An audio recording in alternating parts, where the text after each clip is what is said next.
नमस्कार, यो AB news खबरको संकेत हो। तपाई अहिले एबी न्यूज @2 मा हुनुहुन्छ। म एलिजा लामिछाने। प्रारम्भमा मूल खबर। दलका प्रतिनिधि र निर्वाचन आयोगका पदाधिकारी बीच विवाद, प्रतिबद्धता पत्रमा हस्ताक्षर गर्न लगाएपछि प्रतिनिधिहरूद्वारा हो हल्ला। नेता पौडेलको नेतृत्वमा निर्वाचन तयारी तथा अनुगमन समिति गठन गर्ने सत्ता गठबन्धनको निर्णय, बिग्रदो आर्थिक अवस्थाबारे विज्ञहरूसँग छलफल गर्ने। उदयपुरको बेलका नगरपालिका 3 स्थित विद्यालय जाने क्रममा एक छात्राको हत्या, घटनाको छानबिन र दोषीमाथि कारबाहीको माग। युक्रेनको बुच्चामा रुसले नरसंहार मचाएको भन्दै पश्चिमा देशहरू आक्रामक, पुटिन विरुद्ध युद्ध अपराधमा मुद्दा चलाउन माग।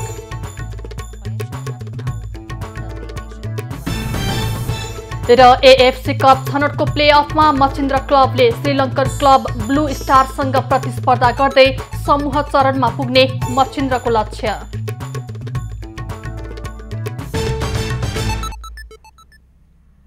अब खबरको सिलसिला प्रारम्भ गरौं निर्वाचन आयोग सम्बन्धी प्रसंगबाट।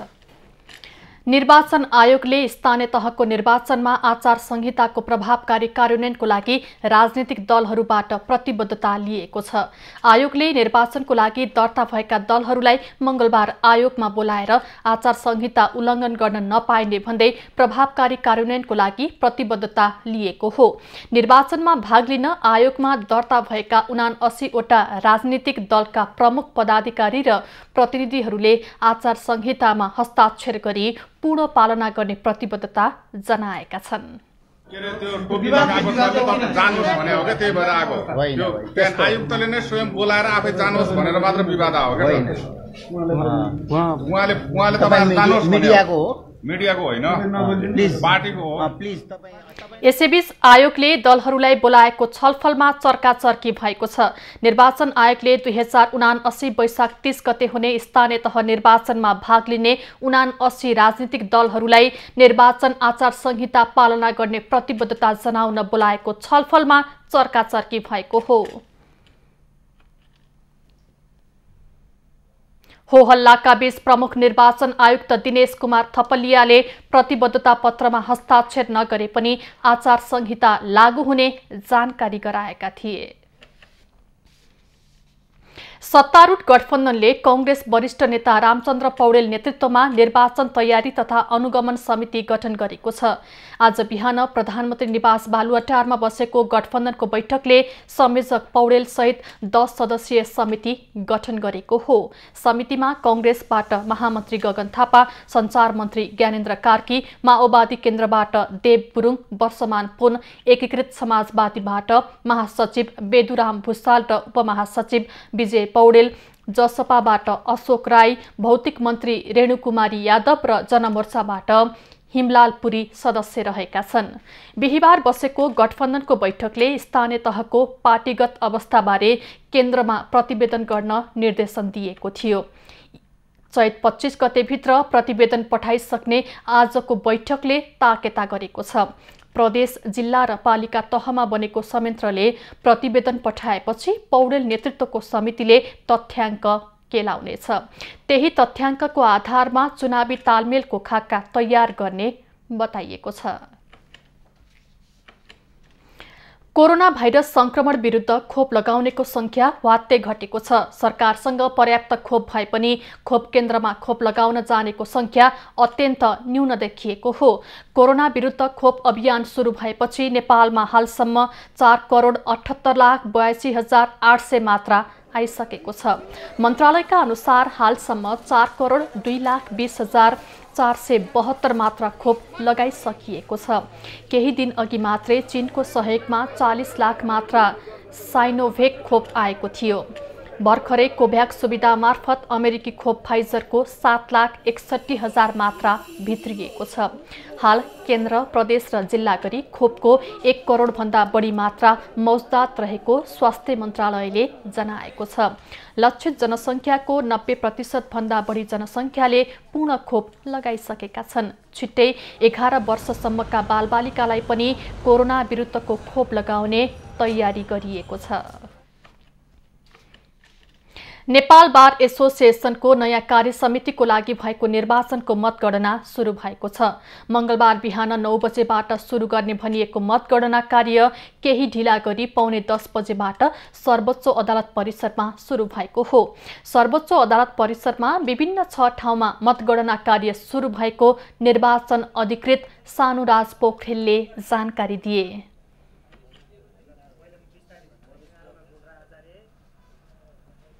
निर्धारित समयमा चाहिँ मतगणना कार्यको प्रारम्भ गर्न सकेनौँ, जसले गर्दा चाहिँ हाम्रो पौने 10 बजेबाट चाहिँ 6 ठाउँमा मतगणना कार्यको प्रारम्भ गरेका छौँ। निर्वाचन अधिकृत पोखरेलले विगतमा उपत्यका बाहिरको मतगणना कार्य सकिएपछि उपत्यकाको मतगणना गर्ने गरिए पनि यस वर्ष उपत्यकाका 2 स्थान सर्वोच्च अदालत र ललितपुरको मतगणना पनि उपत्यका बाहिरको मतगणनासँगै सुरु गरेको जानकारी दिए। बारको पदाधिकारी सहित 25 सदस्यीय नयाँ कार्य समितिको लागि 71 जनाको उम्मेदवारी परेको थियो। उदयपुरमा विद्यालय जाने क्रममा एक छात्राको हत्या भएको छ।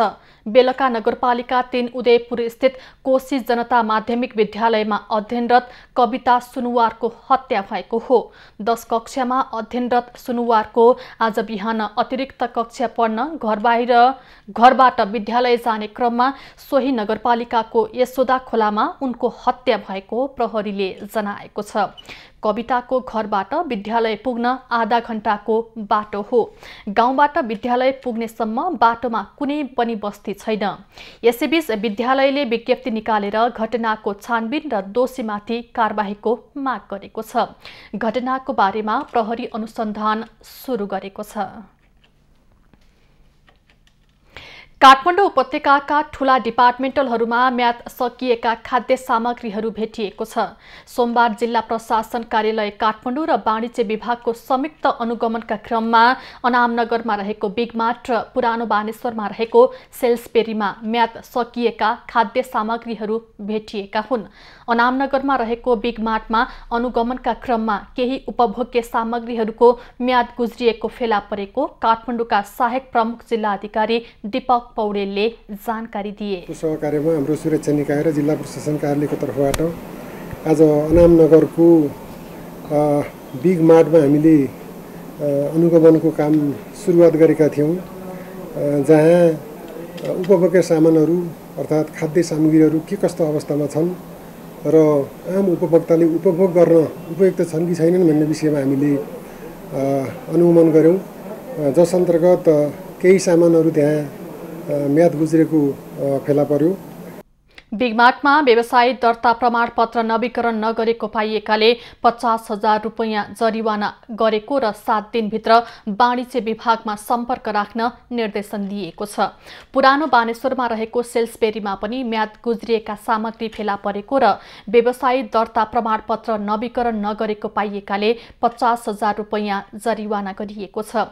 आइतबार अनुगमन टोलीले कलङ्की स्थित भाटभटेनीमा अनुगमन गर्दा म्याद गुज्रिएको सामग्री फेला पारेपछि कारबाही गरेको थियो।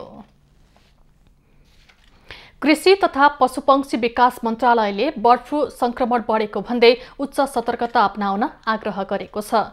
2 महिनाको अवधिमा 4वटा प्रदेशका 13 जिल्लामा बर्ड फ्लूको संक्रमण देखिएको विभागले जनाएको हो। गत 11 माघमा सुनसरीमा पहिलो पटक देखिएको संक्रमण अहिले 4वटा प्रदेशका 13 जिल्लामा फैलिएको पशु सेवा विभागले जनाएको छ। प्रदेश 1, मध्य प्रदेश, बागमती र गण्डकी प्रदेशका जिल्लाहरूमा संक्रमण देखिएको विभागले जनाएको छ। पछिल्लो विवरण अनुसार प्रदेश 1 का मोरङ, उदयपुर र सुनसरी, मध्य प्रदेशका बारा, पर्सा र धनुषा, बागमती प्रदेशका काठमाडौँ, भक्तपुर, ललितपुर, चितवन, मकवानपुर र सिन्धुपाल्चोक एवं गण्डकी प्रदेशको कास्कीमा संक्रमण पुष्टि भएको हो। खबरको सिलसिला अझै जारी छ, हामी सँगै रहनुहोला।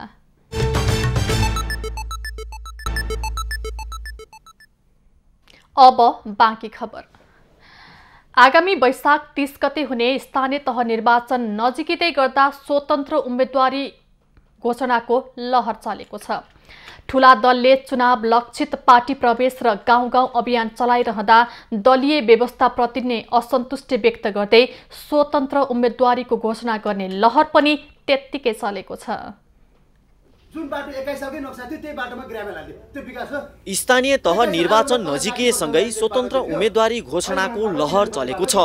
यसको पछिल्लो उदाहरण हुन् काठमाडौँका बालेन शाह, धनगढीका गोपाल हमाल, पोखराका गणेश पौडेल र बागलुङकी नीतू खड्का। आगामी वैशाख 30 गते हुने स्थानीय निर्वाचनलाई लक्षित गर्दै राजनीतिक दलहरूले गाउँ सहर प्रचार अभियान समेत सुरु गरिसकेका छन्।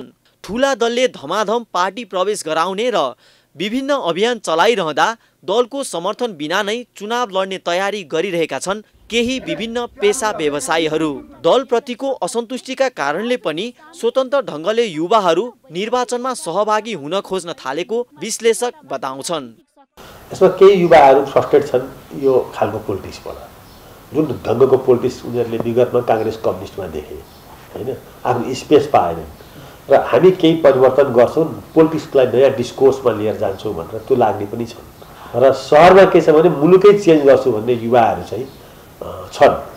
युवाको चाहिँ फेरि ऊर्जा पनि त्यस्तै हुन्छ, उनीहरू आफ्नो बारेभन्दा पनि धेरै समाजको र राष्ट्रको बारेमा सोच्छन्। बहुदलीय व्यवस्थामा गैरदलीय व्यक्तिहरूले स्वतन्त्र रूपमा उम्मेदवारीको घोषणा गरिरहँदा दलहरूप्रतिको असन्तुष्टि बढ्दै गएको प्रश्रय हुन्छ। दलबाट निर्वाचित व्यक्ति समाज र राष्ट्रभन्दा दल र आफ्नो स्वार्थका लागि काम गर्ने प्रवृत्ति बढेको आरोप लागिरहेको बेला स्वतन्त्र उम्मेदवारीलाई विश्वास गरिहाल्ने आधार के हुन् त? अहिले के भइरहेछ भने अहिले प्रतिस्पर्धा छ। कांग्रेस मेयर आयो भने स्थानीय सरकारले सहयोग गर्दैन, होइन केन्द्र सरकार आयो भने स्थानीय सरकार जो अर्को विरोधी पार्टीको छ त्यो गर्दैन। यो परिपाटी जुन बसेको छ यो परिपाटीलाई तोड्ने भनेको धनगढी मोडल हो। म आज फेरि भन्दैछु, मैले त्यो गीत मार्फत नेतालाई गाली गर्दाखेरि त्यो नेताले त लाज पचाइसकेको छ, त्यसले त त्यो गालीले सुध्रिँदैन भनेपछि त्यो ठाउँमा आफै पुगेर आफैले के गर्नु पर्यो, आफैले भोग्नु पर्यो।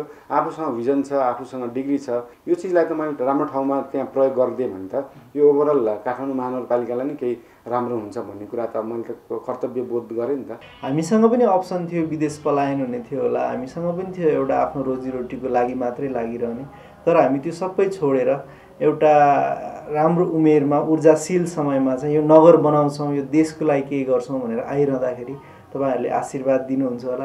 2074 सालको चुनावमा पनि 6 वटा स्थानीय तहमा प्रमुख, 5 वटामा उपप्रमुख, 51 जना वडाध्यक्ष सहित 131 जना वडा सदस्यमा स्वतन्त्र उम्मेदवार विजयी भएका थिए। उनीहरू मध्ये अधिकांश दलले टिकट नदिएपछि बागी बनेका दलका असन्तुष्ट उम्मेदवार थिए।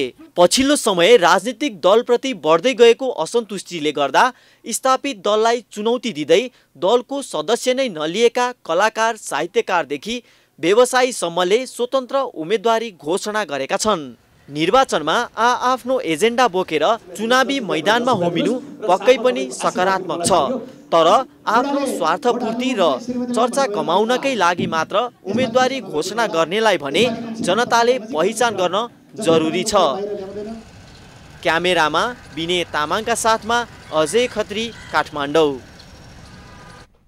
छिटो, छरिदो, सरल र सहज तरिकाले काम हुन थालेपछि झापाका सहकारीहरूले पनि प्रविधिको प्रयोग बढाएका छन्।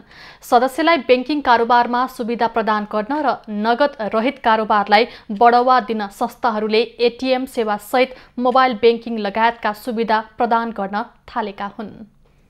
विशेष खबरको साथमा plumber CPVC Pipes and fittings, विश्वास प्लम्बिङ को, शिवम सिमेन्ट, भरोसा अटुट सम्बन्धको।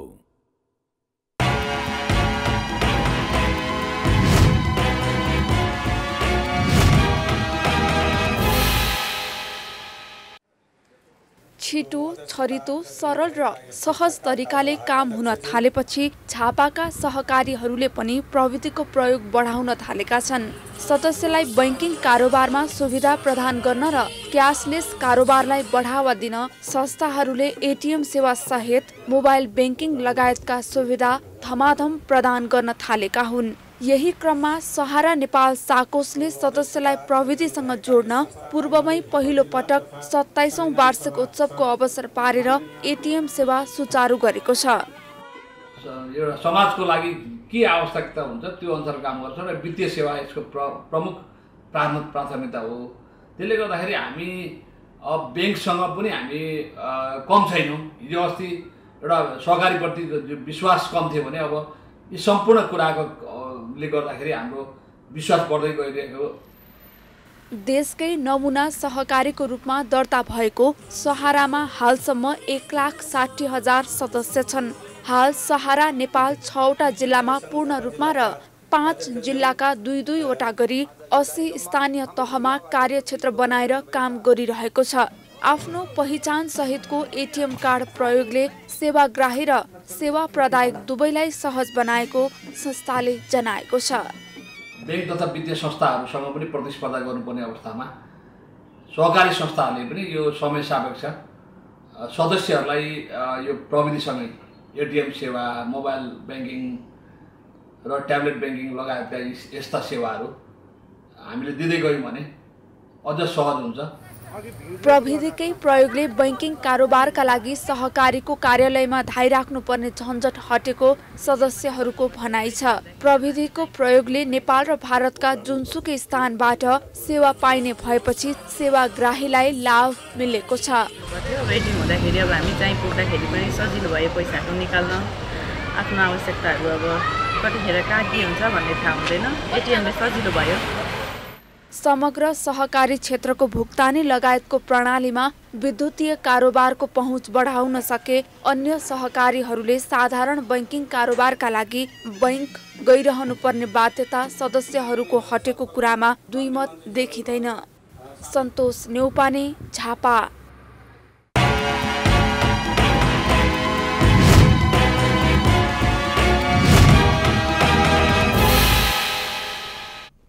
भौतिक पूर्वाधार अभावको कारण प्रशासनिक सेवा प्रवाहमा विभिन्न ठाउँमा समस्या हुने गरेको छ। पछिल्लो समय विभिन्न पालिकाले आफ्नै भवन निर्माण गरेर स्थानीयको प्रशासनिक कामलाई छरितो बनाएका छन्। प्युठानको माण्डवी गाउँपालिकाले पनि नयाँ भवन निर्माण गरेको छ।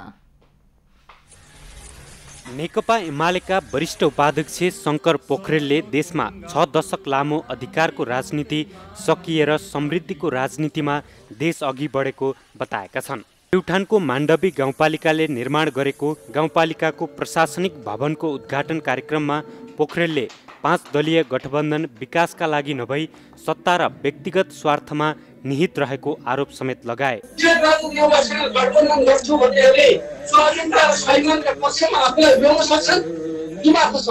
उनले विकास विरोधीलाई जनताले तह लगाउने भन्दै संविधानमा नै दोस्रो कार्यकालको स्पष्ट व्यवस्था गरिएकाले जनताको मन जित्ने जनप्रतिनिधिलाई जनताले पुनः जिम्मेवारी सुम्पने समेत बताए।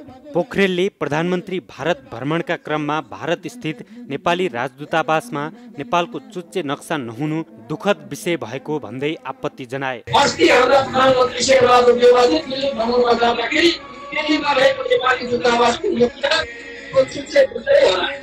कार्यक्रममा माण्डवी गाउँपालिकाका अध्यक्ष श्रीधर रोकाले 5 वर्षको कार्यकालमा गाउँपालिकामा शिक्षा, स्वास्थ्य, यातायात, सडक सञ्जाल, खानेपानी लगायतका विषयमा उल्लेख्य काम गरेको बताए। 5 वटा स्वास्थ्य चौकीमा 3 वटा स्वास्थ्य इकाइ थप गरी स्वास्थ्य सेवा प्रवाह गर्ने र विश्व आक्रान्त बनाएको कोरोना महामारीलाई रोक्न उल्लेख्य भूमिका निर्वाह गरेको समेत दावी गरे। साथै द्वन्द्व पीडितहरूलाई सामाजिक सुरक्षा भत्ता वितरण सुरु गर्ने र विपन्न परिवारलाई निशुल्क विद्युत महसुलको व्यवस्था गरी गाउँपालिकाले उदाहरणीय काम गरेको अध्यक्ष रोकाको भनाइ छ। आर्थिक अवस्था कमजोर गरी बिजुली बत्ती बाल्नको लागि मिटर गर्न नसक्ने गाउँपालिकाका गरिब असहायहरूलाई निःशुल्क मिटर बक्स कालोपार र एमसिबी वितरण गर्ने कार्यक्रम अन्तर्गत हालसम्म करिब 720 घरधुरीलाई निःशुल्क मिटर नक्सा कारोबार एमसी वितरण गरिसकेको छ। गाउँपालिकाको प्रशासनिक भवन 81 लाखको लागतमा निर्माण भएको हो। गाउँपालिकाको आफ्नै प्रशासनिक भवन भएपछि आगामी दिनमा पालिकाले दिने सेवामा सहज हुने अपेक्षा गरिएको छ। ऐतिहासिक तथा पुरातात्विक महत्त्व बोकेको काष्ठमण्डपको लोकार्पण गरिएको छ। काठमाडौँ महानगरपालिकाको आर्थिक सहयोग र स्थानीयको अगुवाईमा पुनर्निर्माण गरिएको काष्ठमण्डप सर्वसाधारणको लागि खुला गरिएको छ।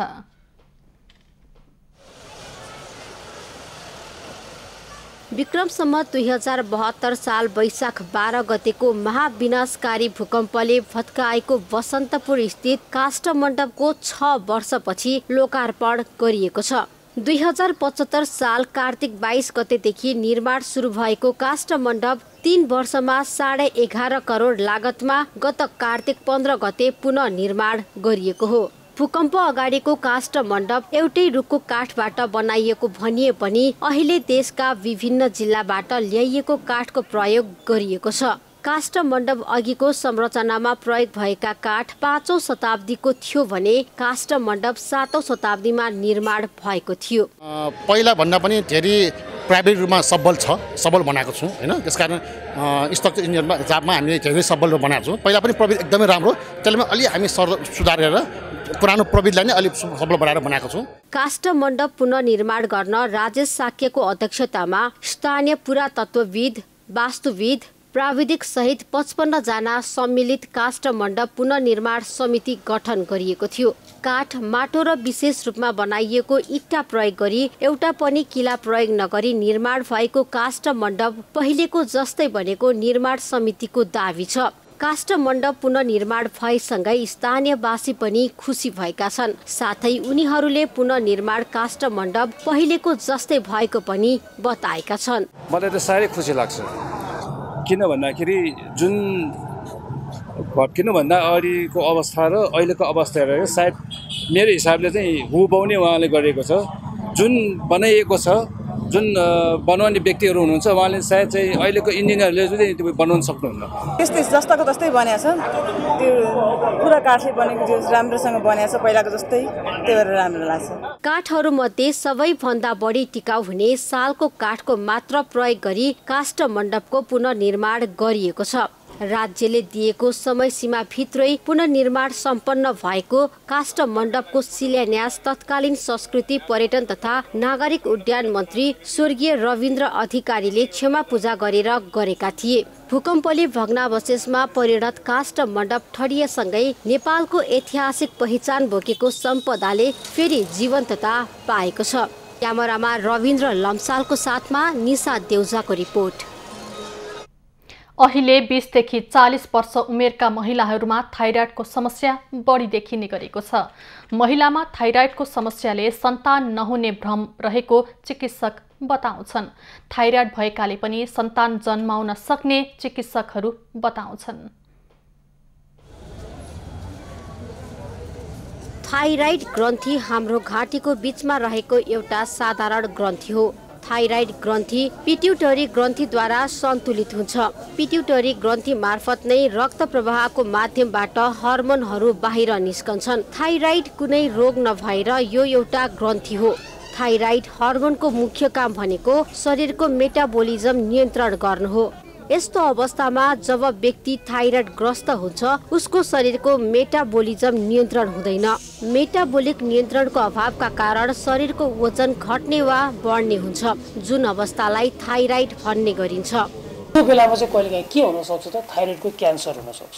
भनेपछि प्रमुख गरेर थाइराइडको रोग भनेको 4 वटा हुन्छ। एउटा हाइपोथाइरोइडिजम जुन हाम्रो नर्मल मोटाउने खालको थाइरोइड, अर्को हाइपरथाइरोइडिजम जुन भनेको दुब्लाउने खालको थाइरोइड, अर्को भनेको अब हामीले गोइटर भन्छौँ, गोइटर भनेको त्यही गलगाड, तेस्रो त्यो भयो थाइरोइडको साइज बढ्यो भने, चौथो भनेको कहिलेकाहीँ चाहिँ थाइरोइडमा गाँठागुठी आउने। थाइराइडको समस्या पुरुषमा भन्दा बढी महिलामा देखिन्छ, किनभने अटो इम्युन समस्या पुरुषमा भन्दा बढी महिलामा हुन्छ। साथै हर्मोन कमीको समस्या पुरुष भन्दा महिलामा नै बढी देखिन्छ। थाइराइड जुनसुकै उमेरका व्यक्तिलाई पनि हुने समस्या हो। हर्मोन बढी हुने समस्या 20 देखि 40 वर्षको उमेरमा देखिन्छ। हर्मोनको कमी जुनसुकै उमेरमा देखिने भए पनि 30 देखि 40 वर्ष कटेपछि बढी देखिन्छ। नेपालमा थाइराइडका बिरामी कति छन् भन्ने यकिन तथ्याङ्क भने छैन, तर बिरामी भएर आएका मध्ये 4% भन्दा बढीमा थाइराइडको समस्या देखिएको चिकित्सक बताउँछन्। थाइराइडको समस्या बालबालिकामा पनि हुने गर्दछ। बच्चामा थाइराइड देखिएमा यसले शारीरिक तथा मानसिक विकासमा असर पुग्ने चिकित्सक बताउँछन्। बढ्दो उमेरको बच्चामा फेरि थाइराइड देखियो भने चाहिँ के गर्न सक्छ भने बच्चाको ग्रोथ राम्रोसँग नहुने, बच्चाले हाइट राम्रोसँग नलिने, यो सबै समस्या चाहिँ यदि थाइराइड हर्मोनको कमी भयो भने हुन्छ। थाइराइडका कारण सन्तान हुँदैन भन्ने गलत धारणा रहेको चिकित्सक बताउँछन्। तर थाइराइड रोगको उपचार समयमा नै भएमा अरू सामान्य महिला जस्तै थाइराइड रोग भएकामा पनि गर्व रहने चिकित्सकको भनाइ छ। यो वर्ष हिमाल आरोहणको मौसम सुरु भएसँगै आरोहणको लागि अनुमति लिनेहरूको संख्या उत्साहजनक रूपमा बढेको छ। वसन्त ऋतुको सुरुवातमा 22 वटा आरोहण दलबाट 153 जनाले सगरमाथा सहित अन्य हिमाल आरोहणको लागि अनुमति लिएका छन्।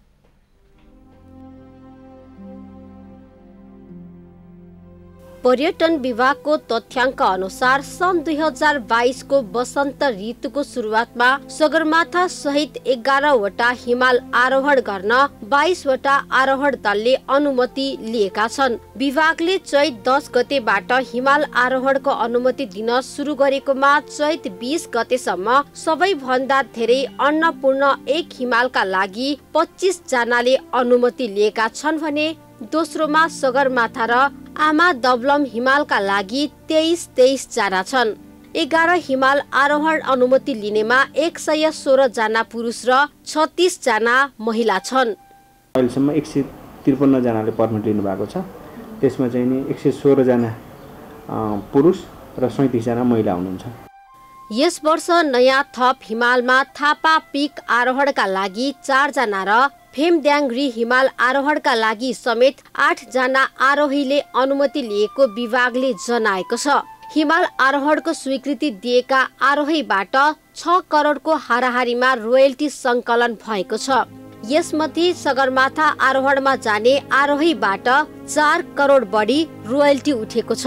अनुमति पाएका आरोहीलाई प्रशिक्षण र हिमाल चढ्दा अपनाउनु पर्ने सावधानी र नियमका बारेमा जानकारी दिइसकेको विभागको भनाइ छ। उहाँहरूले अब 10-15 दिनमा रुट फिक्सिङको काम सकाउनुहुन्छ होला। त्यस पछाडि त्यहाँ आरोहणको निम्ति सहज हुन्छ। आरोहणको जो पर्मिट दिनुभएको छ उहाँहरू चाहिँ आरोहणको सुरुवात गर्नुहुन्छ बेस क्याम्पबाट। र अर्को एउटा अनुगमन सहजीकरण समिति खुम्बु क्षेत्रमा चाहिँ नि यस्ता केही समस्याहरू केही देखिए भने त्यसको निम्ति एउटा समिति गर्नु गरेका छौँ। हिमाल आरोहीहरू बढेसँगै कोभिडले सुस्ताएको पर्यटन क्षेत्र चलायमान तर्फ अग्रसर भएको देखिन्छ।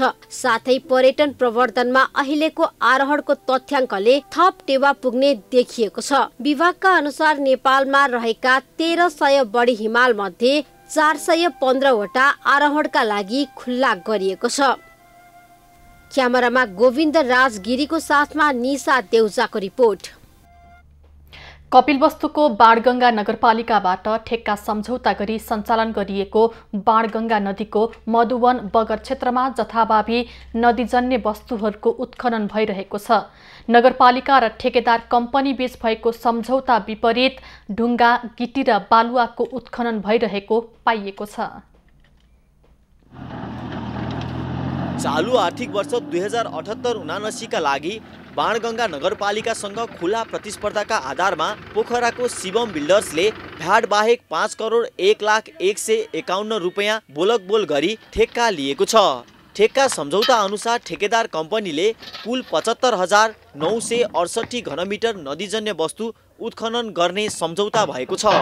नदी क्षेत्रमा 35 सेन्टिमिटर गहिराईसम्म नदीजन्य वस्तु उत्खनन गर्ने सम्झौता भए पनि त्यसको 4 गुणा बढी गहिरो गरी बाणगंगा नदीको मधुवन तटीय क्षेत्रमा उत्खनन भइरहेको छ। नदीजन्य वस्तुको उत्खनन र निकासीका विषयमा ठेक्का प्रदायक कार्यालय बाणगङ्गा नगरपालिका र अन्य सरकारवाला निकायले अनुगमन नगर्दा नदीजन्य वस्तुको दोहन अझै बढेको छ। नदी क्षेत्रमा रातको समयमा पनि नदीजन्य वस्तु निकासी हुने गरेको समेत पाइएको छ। हामी खोलाको छेउछाउ बस्ने मान्छेहरूलाई अलि सुविधा हामीलाई गरेर असुविधा नहोस्, उहाँहरूले गरेर समस्या गरेर र हामीलाई बचाउने काम गरेर यो खोलाको बाँध बन्दोबस्तहरू यसो हामीहरूलाई गरेर कताबाट कसरी सुरक्षा हामी बस्न सक्छौँ त्यो गरिदिँदा अति राम्रो हुन्थ्यो। यसरी जथाभावी नदी क्षेत्रमा हुने यस्ता उत्खननले नदी तटीय क्षेत्रका गाउँ बस्तीमा बाढी पस्न सक्ने जोखिम बढेको छ। नदी नियन्त्रणका लागि निर्माण गरिएका तटबन्धहरू पनि ढल्दै गएका छन्। नदी तटीय क्षेत्रको दक्षिणतर्फका गाउँहरूमा पानीको सतह तल झर्दै गएको छ भने हेड पाइपहरू पनि सुक्दै गएका छन्। यो नदीजन्य पदार्थहरू झिके बापत त्यो जति गहिरो हुन्छ पानीको सतहहरू पनि घट्दै गइरहेको छ र भोलि किसानहरूलाई पनि सिँचाइको निम्ति पनि त्यसले अवरोध पुर्याउने छ। सम्झौता विपरीत उत्खनन नगर्न नगरपालिकाले ठेकेदार कम्पनीलाई सचेत त गराएको छ, तर उत्खनन कार्य रोकिएको छैन। धेरै कुराहरू ट्र्याक्टरहरू पक्रेको छ र त्यो पक्रेर हामीले जरिमाना गरेका छौँ। जरिमानाको 25% हामीले प्रोत्साहन स्वरूप नेपाल प्रहरीलाई पनि उपलब्ध गराएको छौँ। सहकार्य सहमतिबाटै अगाडि बढेका छौँ भने सम्बन्धित वडा कार्यालयहरूले पनि प्रभावकारी रूपमा अनुगमन गरेको अवस्था छ। कपिलवस्तु जिल्लाका अन्य नदी क्षेत्रमा समेत सम्झौता विपरीत अवैध ढङ्गबाट उत्खनन कार्य भइरहेको छ। यसतर्फ स्थानीय प्रशासनको गम्भीर ध्यानाकर्षण हुनु आवश्यक देखिएको छ। गोपाल भण्डारी, कपिलवस्तु। जनप्रतिनिधिको 5 वर्षे कार्यकालको समीक्षा भइरहेको छ। स्थानीय मुद्दा र सवालमा कसले कति गरे त्यसको लेखाजोखा पनि हुने नै छ। कुनै स्थानीय तहले स्याबासी पाइरहँदा कतिले आलोचना पनि खेप्नु परेको छ।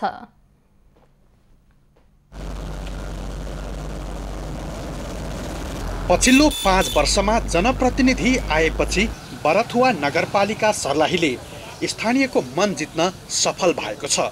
केही कमी कमजोरी भए पनि जनताको आधारभूत आवश्यकता र रोजगारीलाई विशेष महत्त्वका साथ नगरपालिकाले कामलाई प्राथमिकता दिएको छ। शैक्षिक क्षेत्रको विकासका लागि स्थानीय तहले निशुल्क व्यावसायिक शिक्षाको अवधारणा विकास गरेसँगै जीवनशैली बदलिएको छ, जसले गर्दा स्थानीय युवाहरू बहुआयामिक व्यावसायिक कृषि उत्पादनतर्फ उन्मुख भएका छन्। बरथुवा नगरपालिकालाई आर्थिक आयामका रूपमा कृषि सहकारी समितिले ठूलो सहयोग पुर्याएको छ। वार्षिक 30 करोड रुपैयाँ बजेट मध्ये शिक्षा, कृषि, सहकारी उद्यम प्राथमिकताका क्षेत्र हुन् भने यसमा झन्डै 10 करोड रुपैयाँ आवश्यकता अनुसार स्वच्छ, निष्पक्ष र पारदर्शी ढङ्गबाट खर्च भइरहेको दाबी नगर प्रमुखको छ। जनताको इच्छा आकांक्षा जे थिए टुक्रे योजना भनौँ, सानो सानो योजना पुरा भएको छ। अब हामी 5 वर्ष कार्यकाल निर्वाचित भइसकेर आएछ भने जनताले मतदान गरिसकेछ, हामीप्रति गर्छ र हामी जित्छौँ भने र बरथुवाको समस्यालाई पहिचान गरेर 5 वर्षमा देखिने काम मोडेलका रूपमा टुङ्ग्याउँछौँ। बरथुवा क्षेत्रमा महिलाहरू सामाजिक कामबाट धेरै पछाडि परेका थिए। महिला उद्यम, महिला सशक्तिकरण, महिला अभिवृद्धिका कार्यक्रम आएपछि 40% सहभागिता वृद्धि भएको छ।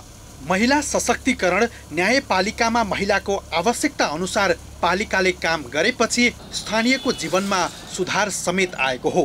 अशिक्षा, रोग, भोक र स्वास्थ्य समस्याले ग्रसित यस ठाउँमा अहिले धेरै परिवर्तन आएको छ, जहाँ सामाजिक तथा भौतिक विकासका कामहरू पालिकाले गरिरहेको छ।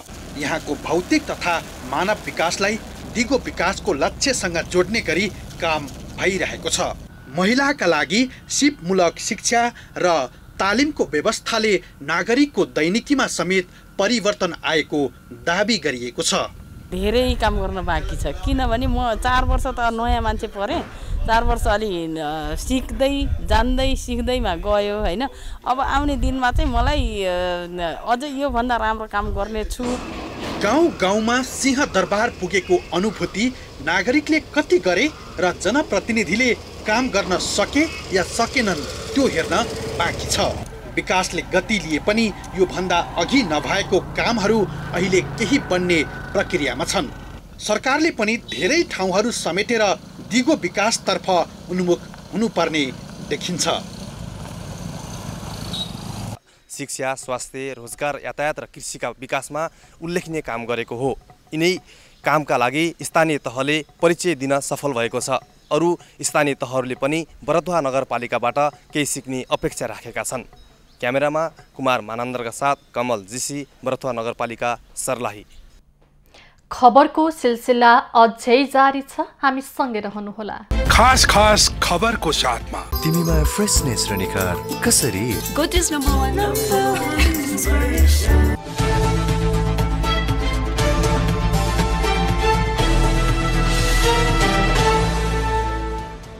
वसन्त ऋतुमा हिमाल आरोहणको लागि अनुमति लिनेको संख्या 342 जना पुगेको छ। अहिलेसम्म 41वटा समूहका 261 जना पुरुष र 81 जना महिलाले आरोहण अनुमति लिएको पर्यटन विभागले जनाएको छ। तीमध्ये 133 जनाले सगरमाथा आरोहणको लागि अनुमति लिएका छन्। मिथिलामा श्रद्धा र निष्ठापूर्वक मनाइने चैती छठ पर्वको विधि आजबाट सुरु भएको छ। चैत शुक्ल चतुर्थीदेखि सप्तमीसम्म 4 दिन विभिन्न विधि साथ मनाइने पर्वको पहिलो दिन आज व्रतालुले नहाए खाए विधिबाट पर्व प्रारम्भ गर्दैछन्। शरद र वसन्त ऋतुमा गरी वर्षमा 2 पटक मनाइने छठ सूर्यको उपासनाको पर्व हो। यो व्रतले प्रभावले हरेक मनोकांक्षा पूरा हुने विश्वास गरिन्छ। नेपाल पञ्चाङ्ग निर्णायक विकास समितिले यस वर्षदेखि आधिकारिक रूपमा राष्ट्रिय पञ्चाङ्ग प्रकाशनमा ल्याउने भएको छ। समितिले नयाँ वर्ष 2079 को लागि राष्ट्रिय पञ्चाङ्ग प्रकाशन गर्न लागेको हो। सरकारले आफै पहिलो पटक पात्र प्रकाशन गर्न लागेको हो। सरकारको आधिकारिक पात्र प्रकाशनमा आएपछि चाडपर्व लगायत विषयमा हुँदै आएका विवाद अन्त्य हुने विश्वास गरिएको छ।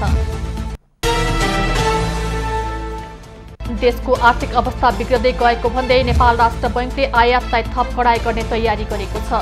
केन्द्रीय बैंकले 27 वाणिज्य बैंकका प्रमुख कार्यकारी अधिकृतलाई बोलाएर गाडी लगायत वस्तुको आयात रोक्न आग्रह गरेको हो।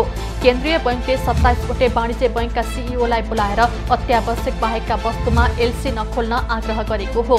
विदेशी मुद्रा सञ्चित घट्दै गएकाले केन्द्रीय बैंकले यस्तो निर्देशन दिएको हो।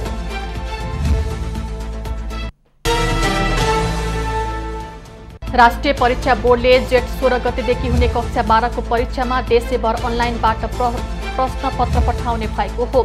बोर्डले गएको वर्षको परीक्षामा अनलाइनबाट प्रश्नपत्र पठाउँदा कुनै समस्या नभएको र सहज रूपमा परीक्षा सम्पन्न गर्न सफल भएको मूल्याङ्कन गर्दै यो वर्षको परीक्षामा पनि अनलाइनबाटै प्रश्नपत्र पठाउने निर्णय गरेको हो।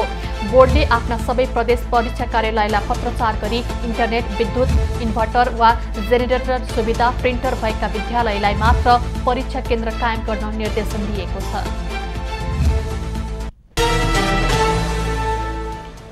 प्रहरीले 50 फिट गहिरो इनारमा खसेकी महिलाको सकुशल उद्धार गरेको छ।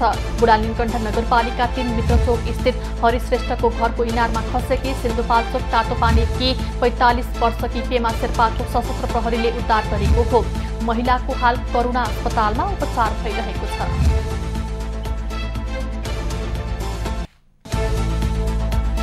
खास खास खबरको साथ अब पालो एबी न्यूज एट मौसमको।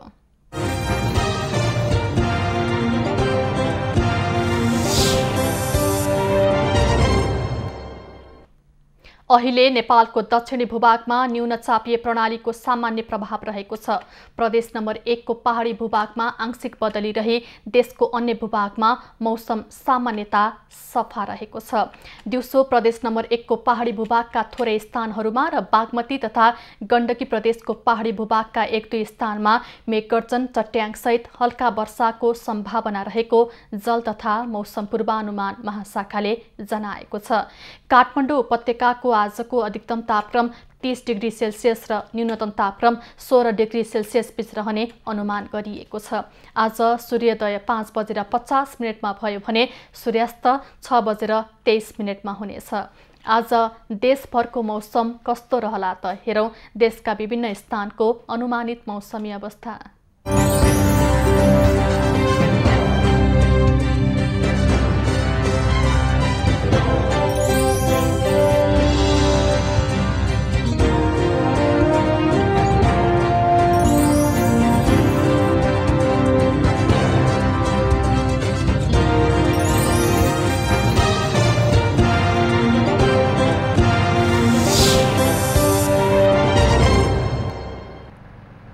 अहिलेलाई खबरको क्रम यति नै। एबी न्यूज खबरका यी सहित अन्य विस्तृत खबरको लागि www.abnews.tv लगइन गर्न सक्नुहुनेछ।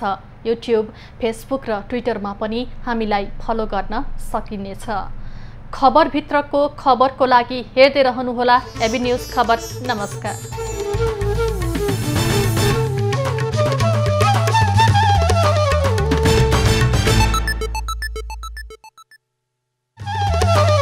एबी न्यूज ऐप 2 को साथ